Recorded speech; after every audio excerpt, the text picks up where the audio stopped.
আসসালামু আলাইকুম। আপনি কি ৭, ৮ বা ৯ মাসের গর্ভবতী? আপনি কি জানেন গর্ভের বাচ্চা যদি উল্টে থাকে তাহলে নরমাল ডেলিভারি ঝুঁকিপূর্ণ হতে পারে? অনেক মা শেষ মুহূর্ত পর্যন্ত বুঝতেই পারেন না যে বাচ্চার পজিশন ঠিক নেই। হঠাৎ করে ডাক্তার বলেন বাচ্চা ব্রিজ পজিশনে আছে। এখন ভয়, দুশ্চিন্তা, কান্না সব একসাথেই। কিন্তু প্রশ্ন হলো, আগে থেকে কি বোঝা যায় না? ঘরে বসে কি কিছু লক্ষণ ধরা যায়? উল্টে থাকলে কি ঠিক করার উপায় আছে? আজকের ভিডিওতে আমি এমন কিছু তথ্য দেব যা জানলে আপনি ভয় না পেয়ে সচেতন সিদ্ধান্ত নিতে পারবেন। শেষের টিপসটা সবচেয়ে জরুরি, তাই পুরো ভিডিওটি মনোযোগ দিয়ে দেখবেন।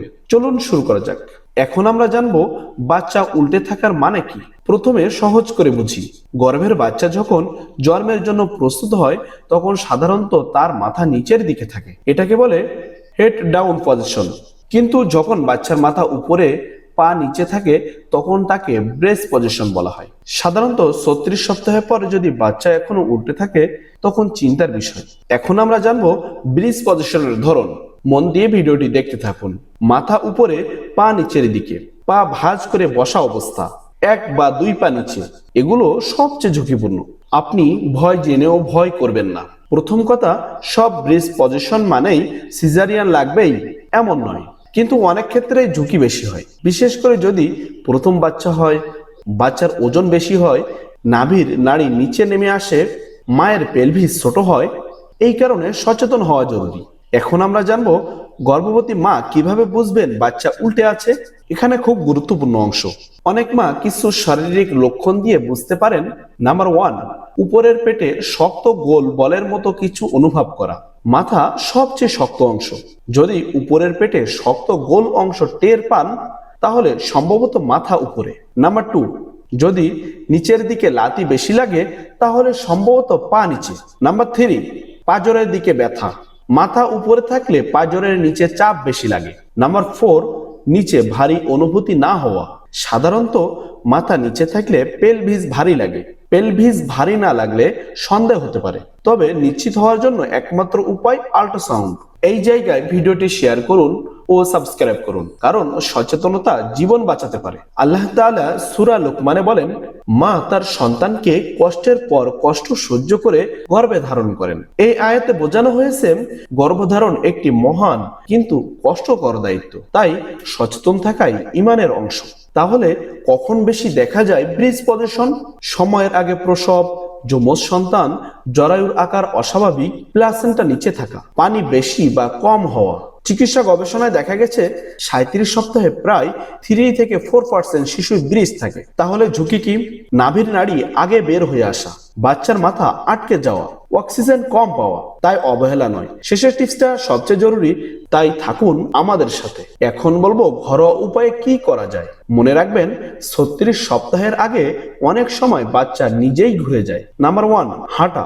প্রতিদিন 20 থেকে 30 মিনিট হালকা হাঁটা। নাম্বার 2, হাঁটু ও কনুইয়ের ভর দিয়ে সামনে ঝুঁকে থাকা। নাম্বার 3, মাটিতে শুয়ে কোমর উঁচু করা, তবে ডাক্তারের পরামর্শ ছাড়া করবেন না। রাসূলুল্লাহ সাল্লাল্লাহু আলাইহি ওয়াসাল্লাম বলেছেন, তোমরা চিকিৎসা গ্রহণ করো, কারণ আল্লাহ এমন কোন রোগ দেননি যার চিকিৎসা দেননি। এই হাদিস আমাদের শেখায় চিকিৎসা নেওয়া সুন্নাহ, অতএব ভয় না পেয়ে সঠিক চিকিৎসা নিন।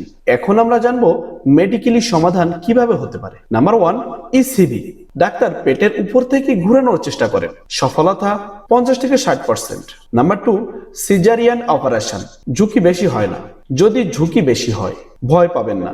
মা হওয়া মানে সাহসী হওয়া, কিন্তু সাহস মানে অবহেলা নয়, সচেতনতা।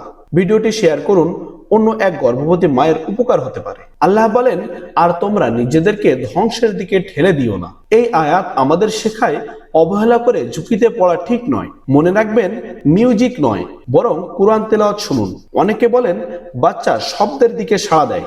স্ট্রেস কমান, কারণ মানসিক চাপ হরমোনে প্রভাব ফেলে।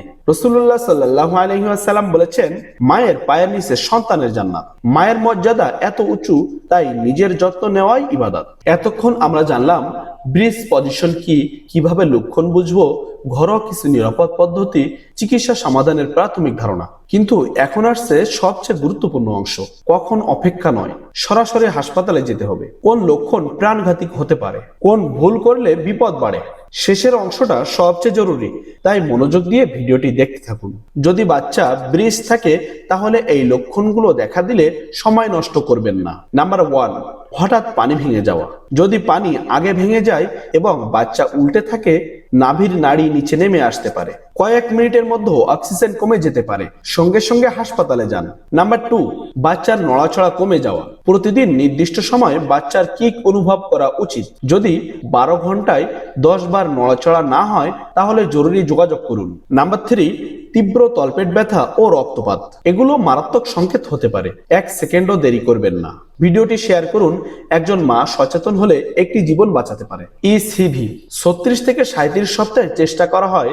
ডাক্তার আল্ট্রাসাউন্ডের মাধ্যমে বাচ্চার অবস্থান দেখে হাত চাপ দিয়ে ঘোরানোর চেষ্টা করেন। সফলতা 50 থেকে 60%। ব্যথা সামান্য হতে পারে। হাসপাতালে মনিটরিং থাকে।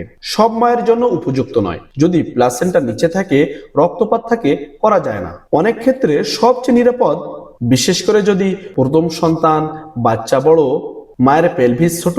চিকিৎসা বিজ্ঞানে এখন সিজারিয়ান খুব নিরাপদ। ভয় নয়, সঠিক সিদ্ধান্ত গুরুত্বপূর্ণ। মনে রাখবেন, 36 সপ্তাহের আগে সবচেয়ে কার্যকর। নাম্বার 1, মাটিতে শুয়ে কোমর 20 থেকে 30 সেমি উঁচু করে রাখুন। দিনে 2 থেকে 3 বার, 10 মিনিট। নাম্বার 2, হাঁটু ও কনুই ভর দিয়ে বুক নিচে নামিয়ে রাখুন, 5 থেকে 10 মিনিট।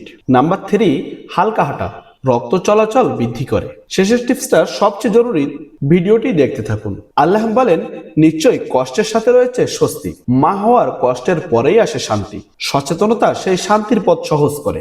যে ভুলগুলো করবেন না: ইউটিউব দেখে ঝুঁকিপূর্ণ ব্যায়াম করা, অপ্রমাণিত হাকিমের চিকিৎসা, তাবিজ কবজের উপর নির্ভর করা, পানি ভাঙ্গার পর বাসায় থাকা, এসব মারাত্মক হতে পারে। রাসূলুল্লাহ সাল্লাল্লাহু আলাইহি ওয়াসাল্লাম বলেছেন, যে ব্যক্তি কারোর উপকারের পথ সহজ করে, আল্লাহ তার জন্য জান্নাতের পথ সহজ করে দেন।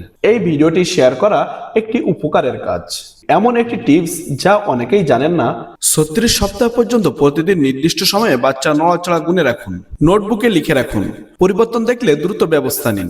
এই সহজ অভ্যাস অনেক জটিলতা রোধ করে। মায়ের মানসিক চাপ হরমোনে প্রভাব ফেলে। কোলেস্টেরল বাড়লে শিশুর নড়াচড়া পরিবর্তন হতে পারে। তাই নিয়মিত দোয়া, কোরআন তেলাওয়াত, পর্যাপ্ত ঘুম, পুষ্টিকর খাবার, এসব অবহেলা করবেন না। 37 সপ্তাহে 96 থেকে 97% বাচ্চা নিজে থেকেই হেড ডাউন হয়। 3 থেকে 4% ব্রিজ থাকে। এখানে ইসিভি নিরাপদ পদ্ধতি, মনিটরিং সহ আধুনিক সিজারিয়ান মৃত্যুর হার অত্যন্ত কম। এই তথ্যগুলো আন্তর্জাতিক মেডিকেল টিমের গবেষণায় বলা হয়েছে। প্রিয় মা, আপনি শুধু একজন নারী নন, আপনি একটি জীবনের নিরাপদ আশ্রয়। ভয় পাবেন না, অবহেলাও করবেন না। সচেতন হন, সঠিক তথ্য জানুন, ডাক্তারের পরামর্শ নিন। আজকের এই ভিডিওটি যদি আপনার উপকারে আসে তাহলে একটি শেয়ার করুন, কারণ হয়তো আপনার শেয়ার করা ভিডিও একজন মায়ের আতঙ্ক কমাবে, একটি শিশুর জীবন রক্ষা করবে।